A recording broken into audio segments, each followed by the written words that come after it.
shared an exclusive here on Undivided yesterday that has taken the internet by storm, as I knew it would. So a member of the Washington Education Association was on a meeting of the WEA where they were strategizing how they were going to defeat the two Let's Go Washington initiatives. Of course, one of the initiatives is to protect girls' sports. The other initiative is to restore parental rights in education, meaning schools can't keep secrets from you. So the WEA can't have either of those things. No, your kids belong to them.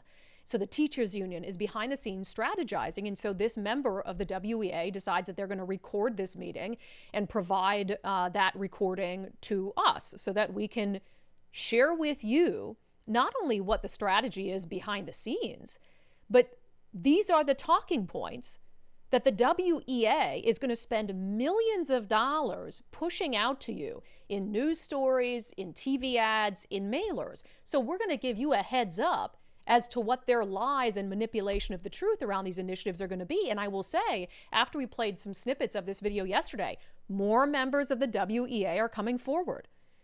This was a meeting attended by like dozens of people, maybe 60 to 70 people. Multiple people on that meeting were disgusted by it, and are now behind the scenes saying that they want to help expose the Washington Education Association. So the WEA's got a little bit of a problem on its hands. Your members are revolting, and they are coming to work with your worst enemy. All right, so yesterday we talked about and played some snippets of the recording that had more to do with the girls' sports issue. Like, they're obsessed with having boys play against girls. It is such a weird obsession. And one of the clips that went viral yesterday is this woman who claims to be an expert in molecular biology, who said that you couldn't even look at someone's chromosomes and DNA and determine what gender there is. And gender is a social construct and it's philosophical, like really nutty stuff. So what we want to focus on today are their arguments that they're making behind the scenes and that they are going to make publicly about the initiative to protect parental rights. So remember the background here. It's very important to understand this conversation. So there was already a Parental Bill of Rights initiative. It collected like 500,000 plus signatures, remember. It went to the legislature, and the legislature adopted it because they didn't want to send it to voters. They were worried about what happened if they sent it to voters. So in 2024, they adopted it, and the Parental Bill of Rights became law. But then what did they do behind the scenes? They secretly planned to come back the next session and undo it. So they adopted it to keep it off the ballot, and then the very next session, they came back this past year, 2025 session, and they said, screw you, we're undoing the Parental Bill of Rights. So what did Brian Haywood of Let's Go Washington do? He said, okay, well, screw you. We're going to do it again.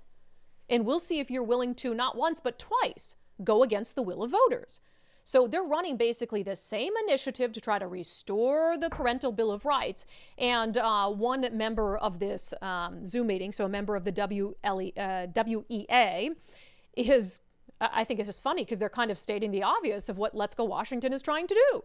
You know, they did this process a couple years ago, and then it went to the legislature. The legislature spent an entire session digging through and doing work. And so now that this is back collecting signatures, what they're trying to do is undo all of that work that the legislature did. And what you're going to see in a second here is what they want to do is remove a lot of the protections that the legislature put back into it. Yep, that's it.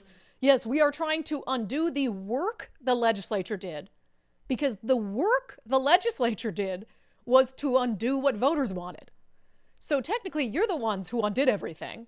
We're just trying to put it back in place, and she's spinning that as we're horrible people for doing this. You undid it in the first place. Now we've got to go through all this work. And they say they're taking away the protections the legislature put in place. Remember who's protected by the legislature. They want to protect teachers and kids. They want to protect them from you, the parents. And parents are saying, that's not how this works. We own our kids. And we deserve to know what's happening with our kids at school. So a big part of the Parental Bill of Rights is making sure that parents have access to all measure of information. They have access to what their kids are being taught, and they have access to their child's records, including any sort of medical, mental health, counseling records that explain what's happening with their kid at school. And the WEA does not like that one bit. You're seeing that all the mental health records, the protections are removed, and so those would now be available if a parent requested all of them. Yeah. Even though right now the law says a student that's 13 or older can self-refer for mental health support, so that's putting that up. Yes, correct. That's what we want to do. No qualms there. We want parents to be able to access their child's mental health and medical records as it pertains to what kind of medical care or mental health care their children is getting at a public school that they pay for. So yes, you caught us on that one. Guilty as charged. They continue to talk about this mental health record issue. The release of the mental health info, super problematic. Super problematic. And then there's a question on here about, is this overriding the 13-year-old self-referral rule for counseling? And we've got Therese, shout out to the school nurses on here. Yeah. All the extra workload that is going to pile onto them. And then they're expecting, will they expect me to notify, sorry, just lost, every time I hand out a Band-Aid or an ice pack? So you see how they make everything dramatic? They know what parents want. Like, hey, kid comes into your office and they say that they're depressed and suicidal. My child comes into your office and they say, oh, teacher Tammy over there told me that I'm actually a boy and want to talk to the school counselor about that. Want to be referred for abortion services or whatever it is. This isn't about a Band-Aid or an ice pack, okay? It's not about a Band-Aid or an ice pack, but that's what they want to make you believe, and that's what they're going to say. Is under this Parental Bill of Rights, school nurses will be overwhelmed with work because they'll have to contact parents every time they give a kid a Band-Aid. The stupidest.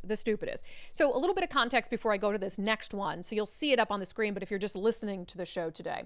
So one of these members, super concerned that teachers will have less control over what they teach to kids. So the Parental Bill of Rights initiative has this text in it, that parents have a right to receive written notice and the option to opt their child out of any surveys, assignments, questionnaires, role-playing activities, recordings, blah, blah, blah, or other student engagement. So it basically says, hey, parents have a right to be able to opt their kids out. Well, this member of the teachers union does not like that one bit. I mean, we all have worked as locals to try to get really great academic freedom language in our CBAs, and this is definitely going to be butting heads with some of us that have worked so hard to get that in there and that are still working hard to improve on that. So you're butting heads with what they want to teach your kids. I've long said you should be able to opt your child out of anything you want. It's your kid. And it's a public school. If you don't want your kid learning about, God, I don't know, dinosaurs, fine. Dinosaurs will freak them out or something. To me, that should be up to you. You should have full access to understand for a variety of reasons. Hey, what's my kid going to be taught in school today? What does this semester have in store for my child? And you should be able to opt your kid out of literally anything you want. But teachers don't want that. They call it academic freedom. What about academic freedom when it comes to parents and the freedom to choose what their kid is learning at school, or at least be informed about what their kid is learning at school so they can know what's coming, make some decisions. Maybe there's a tough topic. Maybe their kids are going to learn about slavery or something. And as a parent, they want to have a conversation with their child about, an issue that might be heavy. There's a million reasons you could want that. Why do you want to hide from parents? That's the bottom line. What are you teaching kids that's so bad that you want to hide it from parents? Weirdo. And then they talk about, again, they keep going back to this, oh, this is such a burden. This is such a burden. We have some of the highest paid teachers in the whole country. You're placing all these burdens on us. And they said that it's very problematic, the time frame that the Parental Rights Initiative says that a school has to produce these records within. Right now, under law, when they changed it, 45 days. So you as a parent could request what's happening with your kids at school. And they had 45 days to give to you. By 45 days, it's already probably done. And it's probably too late. And what this says is it shortens it to up to 10 days that the school has to provide you the information you've requested. And the WEA says too little time. A big workload concern for ESP specifically, where you see the more than 45 days highlighted. Currently, it would be 45 days to assemble, a great deal of records to provide to the family.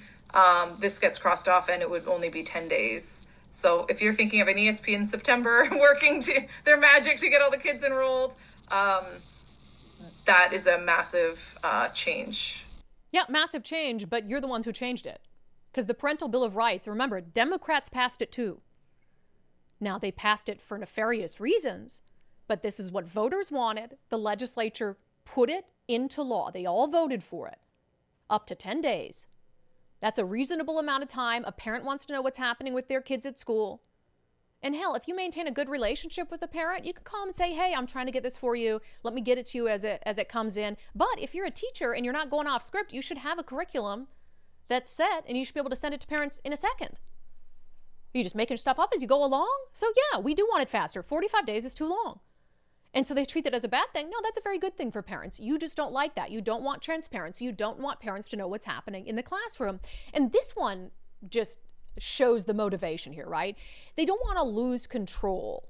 That's what the teachers union is all about. The teachers union wants to be in control of your kids, of education, of all of these things. And they're worried that this will mean they lose control. So one of the things that this member brings up is there's a little mention that's related to school choice in the Parental Bill of Rights. And this union member doesn't even like that it's being mentioned in writing. There was something in that last one too that really struck a chord with me. It has to do with enrollment in general. There was something that said like to request enrollment for their child in a charter school if something were to happen. That's really alarming to me, especially with our numbers, the way that we have them. And didn't we just beat a charter initiative to begin with? Like, I feel like they're inserting that back into it too. So just to be clear, the Parental Bill of Rights doesn't expand any sort of school choice issues. It just talks about, if there's a problem that a kid has at school, parents have a right to sort of request that their child be moved at a certain time. But he doesn't even like the fact that a charter school is even mentioned in this law at all. Because he says, did you hear what he said? Can you play it one more time, Nicole? Because listen really closely to what he says. There was something in that last one too that really struck a chord with me. It has to do with enrollment in general. There was something that said like to request enrollment for their child in a charter school if something were to happen. That's really alarming to me, especially with our numbers. The way that we have them. And that's really alarming to me, especially with our numbers. Enrollment's down quite a bit. They know that parents aren't happy with the quality of the education or the secrets that are being kept from them. And they're worried because if numbers continue to go down, then that's not good for teachers. It's not good for the teachers union. It's not good for their jobs. So they're trying to artificially cut out anything that might even give parents an idea that they could send their child somewhere else. Just wild stuff. So we're going to continue to dig through this audio. Again, when one brave person steps forward, we always see more brave people follow. And so we had one member of the WEA originally who was really upset with what happened on this meeting. Now we have more who are on this meeting who are like, you know what? I want to speak up too. I want to be part of trying to expose what's happening within the teachers union. So to the WEA, there is nowhere you can hide. There is nothing that you can say that's private because we're going to get our hands on it, okay? And for more teachers, come forward, work with us. And you know what? Even if the only step you want to take is leaving the union, I think that's a very good step. I think that's putting kids first. I think it is putting kids first at this point and showing respect for parents to leave the Washington Education Association.